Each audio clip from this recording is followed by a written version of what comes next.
Welcome back to the show, everyone. Dana and I have taken a circuitous route to get to this point. You guys never get to see just the random chatter that we do beforehand. And it's quite delightful because we cover a lot of topics and we're really good at distracting each other, right? Very good at would you say distracting or like elaborating? Like Oh, there you go. it's like we're like synergistic, There you go. like Yeah. We can two flow in and variables out. Yeah. flowing together, resulting in something greater There you go. together A good reframe. than I Good mean, reframe. between us, like Dana did do a little reality checking for me this morning, which was very lovely, Yeah. because Yeah. like that was helpful. And then, we touched upon, I don't know, 15 other topics before we were like, and then right before I hit record, Dana goes, "Wait, what are we talking about again?" That's that's Good pretty thing we have them. classic. It's a good thing we have them all written down in a spreadsheet Yeah. that we get to go off of because it's a thing. Yeah. Yeah. It's a Yeah. thing. But we have covered masking. Yeah. And we'll say neurodivergent masking here because Mhm. whenever we're not specific, what ends up coming up is like actual face masking for, Yeah, right. Or COVID medical masking. masking, Yeah, basically. But we're talking about neurodivergent masking yeah, today, and more about not what it is, because I think we've covered that and we've had yeah, that conversation a lot actually yeah. on the show. But I think what happens or what can happen to people after they've masked forever. Hmm. You know what I Yeah, mean? Like what feels like yep, forever. yeah, But the word for that we've discovered is invisibility. yeah. And you brought up a good point. I've talked about invisibility from my own experience before in terms of like, at work where I'll have this idea and I'll say blah blah blah and we should do ABC. This is sort of a women's thing at work too. And then everybody kind of goes, oh, yeah, okay. And then it's later, someone else brings it forward like it's their idea. And then everybody loves it. It's like,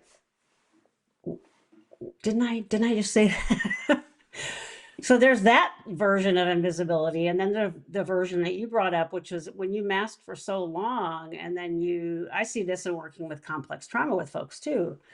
When you have sort of taken on a role to blend in or to, you know, fit in with society if it's autistic masking, and then you start to try to not mask.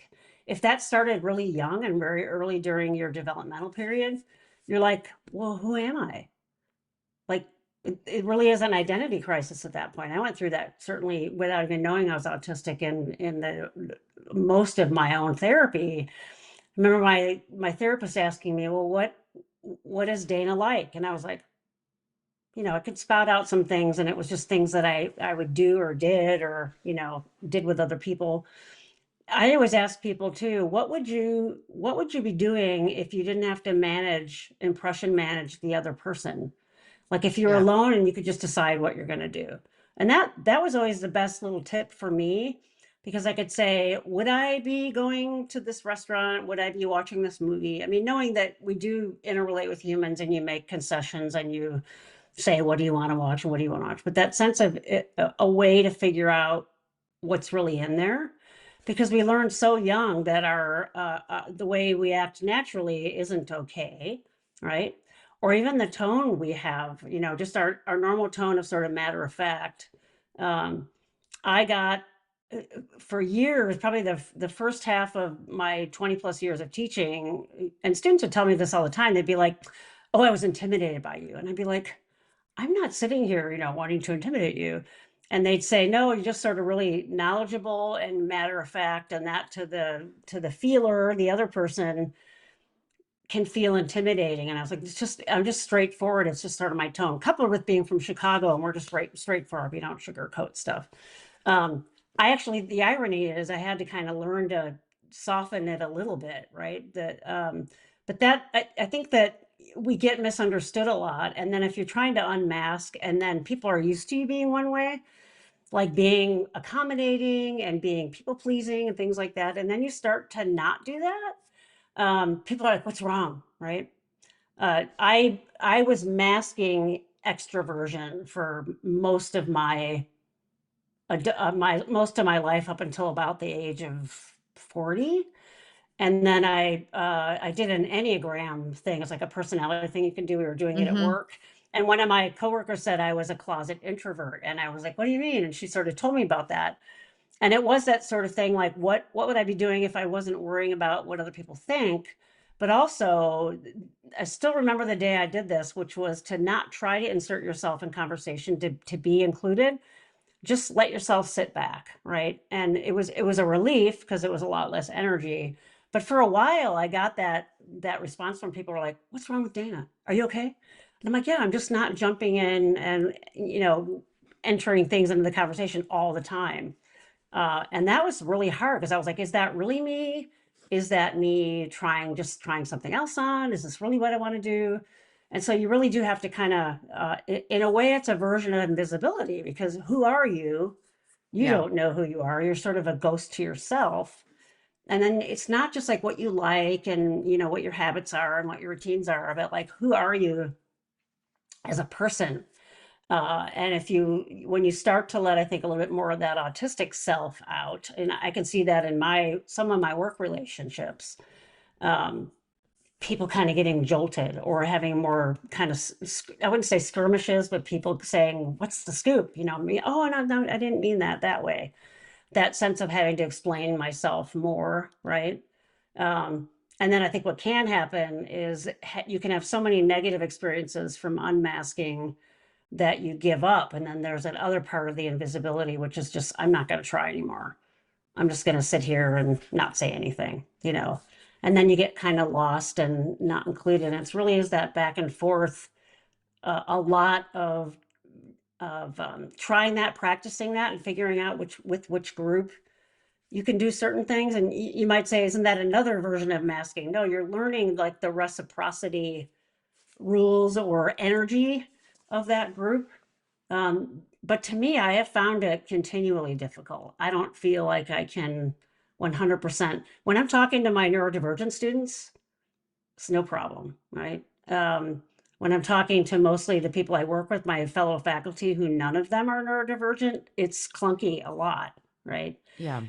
Some people I can tell are mindful of the fact that I'm autistic and sort of give me some of that grace, which is great. But I could see other people getting really irritated. And I'm like, oh, that feels familiar. That sense of, even as a kid, my family saying things like diarrhea of the mouth. We've talked about that in here, right? Or just things that you like and want to do, right? Moving your body in certain ways, certain foods you want, and then people having input like, oh, you always eat the same thing every day, all the time. As a kid, you don't have choice in that, right? So it's a complex thing, this idea of invisibility and, who are you and how do you fit in a group and be seen, but not be irritating? Because frankly, that's what it feels like I am to a lot of people. Yeah. Yeah. Sometimes my clients will say things like, I feel like I'm too much Yeah. for Yeah. people. Yeah. I don't feel like I'm enough, right? That Mm-hmm. kind of conundrum of too much and not enough. Yeah. Yeah. Um, I think this invisibility piece is so interesting because, inevitably, Dana, you bring up what happens in unmasking, right? And we've Yeah. talked about that. Like unmasking is challenging in and of itself, right? Um, but I find that when you encourage people to unmask, even if it's like, where can you be unmasked? Like, Yeah. Yeah. what environments, which people can you be unmasked around? Right. Right. Um, it's usually by themselves Yeah. Yeah. Yeah. in a controlled space of some Mm-hmm. kind, Mm-hmm. right? Like at home, Yep, yeah. in their Yeah. room, something like that. But it's when I ask questions like, what do you want? Yeah. What would make you Yeah. happy? Mm-hmm. how would you feel fulfilled? Yeah. It's these, and they're like, I have no idea. No idea. No Yeah. idea. I've not Yeah. had the luxury Yeah. of even Yeah. asking myself that question. And Mhm. why? Why ask myself that question when I can't even make that happen? Like, they'll say that to Yeah. me. Like, Yeah. that's not even Yeah. Yeah. accessible. Like, I wasn't supposed to be born. Like, I was born on the wrong planet. Like, Oh, yeah. I'm Yeah. not supposed to be here. I don't feel Yeah. like I even belong And that is that here. invisibility, so that you learn to either pull back, or that you're not 100% belonging. So it is that sort of invisibility feeling. It's so sad, especially for people that um, uh, don't have the means, or they're at an age where they're still living with their parents and things like that, and they can't do any of those things.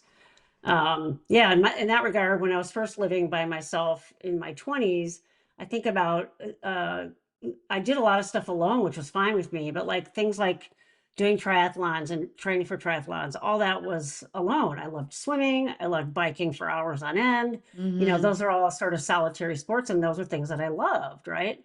So, what are things that but the automaticity of, I think this is for me, and then the immediate and totally wrapped around thought is, how is this going to land? What are other people going to think? I'll literally even sometimes be picking out a sweater in the morning, and I'll be like, oh, that's the one I want to wear. And then I'll think, oh, immediately go to, what are other people going to think if I wear this sweater? And then, I've Mm. gotten to a point now in my life where I'm like, oh my God, if I can't just pick out a sweater, come on. And so I've given myself permission for that, but it's still so automatic, and it's always still there, right? Yeah. Yeah, I will say that, what I observe a lot of times is when we're working on unmasking, Hmm. just because the energy is so depleted, right? Yeah. Like this is where I see this, right? Where there's kind of chronic energy depletion. Hmm. And it's really coming from, I mean, we've also spoken about this on the show too, or explored Mm. this as social anxiety, right? Yeah. I don't wanna appear a certain way. I don't wanna be offensive. Yeah. I don't want to make a mistake. I don't want people to think Hmm. this way about me, et cetera, et cetera. Yeah. And Yeah. so they're very driven by those questions. And then they'll say to me, "Gwen, I don't even realize it. Yeah. Oh, yeah. Yeah. Yeah. At the time, you sort I of, don't even someone has a realize it." reaction, and then you're like, oh, what? Yeah. Yeah. Yeah. So, Uh, I've which shared on is here my favorite band, yeah. Mr. Wives, has that phrase that you said earlier, which is, today I'm too much, tomorrow I'm not enough.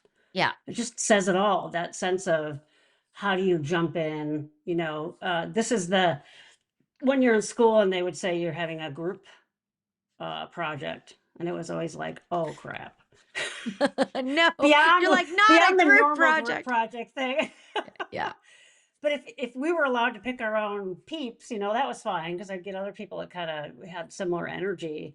And even that, I mean, I think about it, like the year of my internship, there were like a core of 5 of us that were inseparable, and no one else was neurodivergent, but I think we just sort of got each other, and we had that rapport, and we had that, that back and forth, and it sort of worked. But especially when you're in new situations, or you just have someone who doesn't sort of come forth to meet you that way, right? Or when there is a limit that feels like it's crashed into, they're kind of mean about it.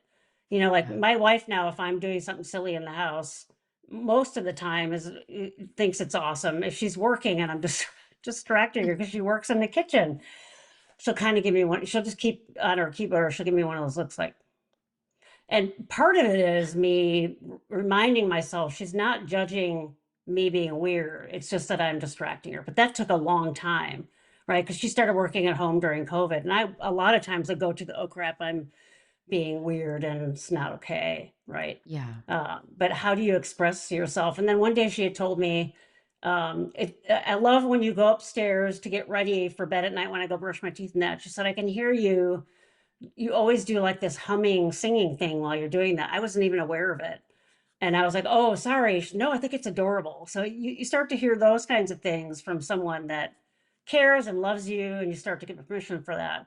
But when you're younger, like the people that you work with, where the parents are just trying to fit you into that Yeah. socially acceptable place, that's really hard. So how do you give someone the freedom to be who they're going to be while they're still developing, so they don't end up, as a fully fledged adult, just having this total identity crisis of like invisibility, right? Yeah.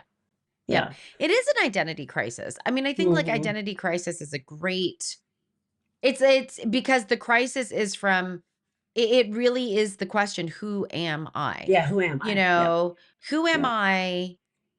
We might even extend that to who am I in this world? Like Yeah. Yeah. in this place, right? Yeah. Um I also like I think what this also results in is loneliness.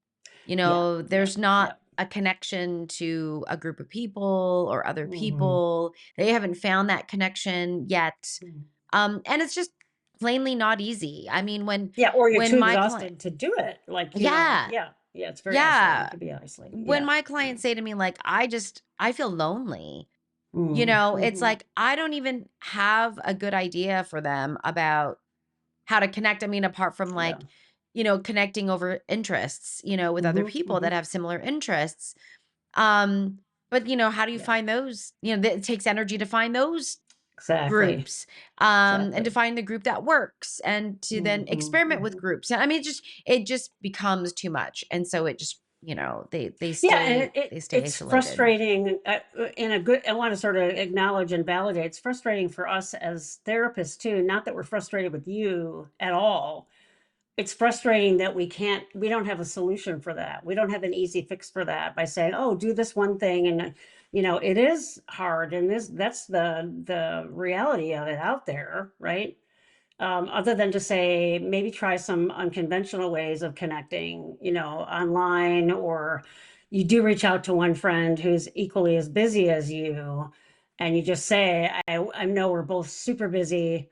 Can we do just like a 45-minute coffee somewhere? So it's like you limit it so the other person's more likely to say, yeah, I'd love to catch up, or do a Zoom with them or something along those lines. It's hard, Yeah. right?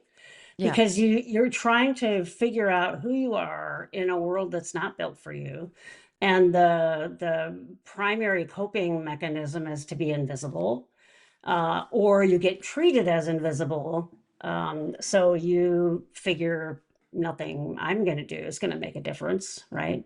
Yeah. Or yeah, you work your arse off and people still don't acknowledge you. I mean, I see that more with women, and I see that more with neurodivergent people. Yeah. That sense of, it really is living in that white male patriarchy, and the less ticks you have on your box of those privilege variables, the more invisible you're going to be. And neurodivergence is a huge one. I mean, it takes up a huge swath of all of that. Yeah. Yeah. Yeah. So you have to find other. I mean, for me, I think, I don't socialize a lot because I have connections that feel fine to me, but I probably wouldn't have realized how easy it is for me to get along with neurodivergent folks if I didn't have students that were, because the conversation is so natural. It's just a no-brainer. And I'm like, this is weird. How come I can do this with this person and not someone else? But the reality is, if you're at work or whatever, you're probably not going to be surrounded by those types of people. And so to find some places that you do, and really to two things. My wife and I both talk about this in our respective workplaces, to reaffirm to the other how much it sucks feeling invisible or not being seen, because the reality is you're not being seen as much. And the other piece to that, though, is it's not you. It's not something you're doing wrong, right? It's the situation. You're not a bad person, so you don't go to that despair, giving up and kind of shut down place, which is so easy to just default Mhm. to that and just feel awful all the time, right? But just know that like that's that scenario, and you have to be in it sometimes and then leave it and then go to places that are nurturing for you, knowing that you can't. That's what I finally got to with work. I'm like, I'm in my 60s now. I'm not going to create this massive change in there, and I'm just going to, do what I have to do, right? And that is a getting to the other side for me, is sort of acknowledging the reality of it. It sort of has the stages of grief. I mean, when you're diagnosed as neurodivergent, whichever form it is, that anger, denial, bargaining, depression, acceptance. It really is like that version of that because I've been pissed about that for a long time. I've been in denial about it. Like, no, I can do this. I can do neurotypical. And then there is that grieving piece. And but then finally coming to where you say, I'm okay with who I am. And lucky to have someone else in your life that's loves you enough to be able to say you're awesome and it's their loss. And that's that acceptance place. But that you'll get a wave of that almost every time you move into a new group. You have to work through all those stages all over again as you're discovering who you really are. It's complex. It's really tough. Yeah. Yeah. And that it's okay just to start with yourself. Yeah, Like exactly. it's okay to start with accepting who you are and meeting your Mhm. own needs. Like, how do Right. you nurture yourself first? Yeah. And Yeah. I know that that might sound lonely, but Hmm. that's the Hmm. starting place. In order, Yeah. like Yeah. you got to know that in order to know who you want to maybe spend time with, That's right. And so I think that's another kind of thought trap that my clients can Hmm. experience, which is like, why bother? Like, why Yeah. bother Yeah. in That. figuring out Yeah. what I need or how to nurture myself when I'm going to be alone anyway? And it's Right. like, well, with that attitude, no, I don't say that. But but it's like, what we got to start with Yeah. you fully understanding how to nurture yourself first. Well, that's the So, thing is yeah, if you're not going to nurture yourself, then you're going to be extra, extra lonely because not only are other people not doing it, but you're not doing it for yourself. yeah, And yeah, this can even be things like you get to pick out what you want for dinner, or my wife has certain things she likes to watch. There's certain things that I like to watch, and then we have what overlaps. So things, and she'll even say, it's okay. We have this thing. I'll say, I'm interested in this thing. Do you want to watch it with me or should I watch it on my own? And oh, yeah, you can watch it on your own. So that sense of like, we are two different people. So we have a lot of commonality, but there are things that each of us likes specifically. And it's okay to pursue those things, like give that to yourself. It's okay to do that. And you yeah. should, right? Yeah, Yep. I like absolutely. that, Dana. You're going to be extra lonely then. Then you're Yeah. extra lonely when you can't even give it to yourself, If you, but that's exactly. the That's right. starting place. And That's right. not that Right. I'm like into The Secret. Remember that whole book, like The Secret, where it was like, Mm-mm. what you put out, you get back? Oh God, It it's a was little like more this complex than energetic, that. Yeah. yeah, it was Yeah. like this energetic. Oh gosh, I don't mean to be diminishing to people who believe in this too, like clearly, but it was this Yeah. Oh, idea that okay. if I give out, you know, get whatever I give out, I get back. If I give out positivity, I get back Mm. positivity. If I give out, right, like this idea, Oh, like it's kind of that idea. yeah. But I do think, while I feel like that's very reductionistic and that there are so many things Hmm.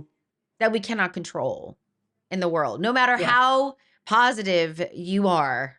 Okay. Right. I mean, Right. Yeah. anyway, I Oh do my think that God. there's Yeah. something to when you can take care of yourself and you know what you need, and Hmm. you do then enforce or reinforce how you are treated or what kind of people Hmm. you are with. You know what I Yeah. mean? If it's clear that you don't even care what happens to you, people will just take advantage of you. You have to Yeah. be clear about what your needs are so you can have limits or whatever that is. Right. Yeah. Yeah. Yeah, Yeah. for sure. For sure. Yeah. So, this idea of invisibility was just so interesting to Dana and I because Hmm. I think it resonated Yeah. Right for away. us Yeah. right away of what we both observe, what Dana's kind of like felt in her own life. I would even say Mhm. like we see this in trauma too, Mhm. Mhm. Mhm. when you've had to um when you've had to appease your environment, when you've had to Oh, keep your yeah. environment safe, and if your Yeah. environment happy in order for you to be safe, right? Yeah. You can have a Yeah. sense of invisibility as well. And for so many of our neurodivergent folks, there's a Mhm. crossover of complex trauma. Oh, yeah. Yeah, and I So, heard a phrase recently that if you have eggshell parents is sort of what is being called out there, and I'm like, "Ooh, that's a good descriptor." where you're Ooh, constantly having to sort of take care of them rather than just being yourself. Yeah. Yeah. It's an exhausting way to oof. live. Yeah. That's a really exhausting way to live. Hmm. That's a very Hmm. also fast way for you to be invisible, by the way. Exactly. Yeah. Exactly. Anyway. Yeah. All Yeah. right. Well, everyone, be good to you, be good to others, and we will catch you in the next episode. Bye. Bye.